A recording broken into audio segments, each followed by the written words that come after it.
এক মাদ্রাসার খাদেম, তো বাচ্চারা ওটারে ডাকতো গরু। কি ও কিচ্ছু বলতো না। একদিন বৃষ্টি, প্রচন্ড বৃষ্টি, খানা আনতে দেরি হইতেছিল বৃষ্টির কারণে। তো ছেলেরা চিৎকার দিতেছিল, গরুটা কই গেল। তো চিৎকার শুনা ও বৃষ্টির ভিতরে খানা নিয়ে আসতেছিল। আবার সাদা সিধা মানুষ চেতলে অনেক চেতে, ঠিক না?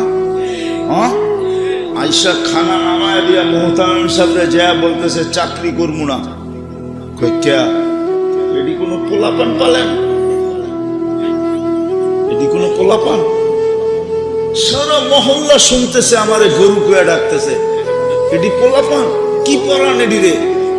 মোহতামিম সাহেবরে আধা ঘন্টা শুনাইছে। মোহতামিম সাহেব চুপচাপ, চাকরি ছেড়ে গেছে। রাত্রে 2টা-3টার সময় আইসা খটখটাইতেছে দরজায়। মোহতামিম সাহেব খুলছে, দেখে ওই খাদেম। এত রাত্রে? চাকরি করবো। দিনের বেলাও তো বলতে পারতি, যদি বুঝা যাই। এখন দেখছি গরম গরম, দেখছি গরম গরম, আইসি গরম গরম বলতেছি।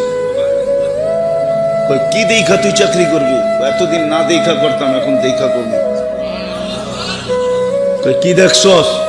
কিয়ামতের মাঠ কায়েম হয়ে গেছে।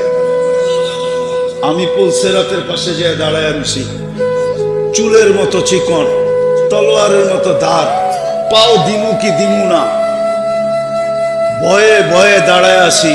একটু পরে দেখতেছি আমাকে হেফজুখানার পোলাপান্ডি পিছের থেকে হই হুল্লা করতে করতে আইতেছে।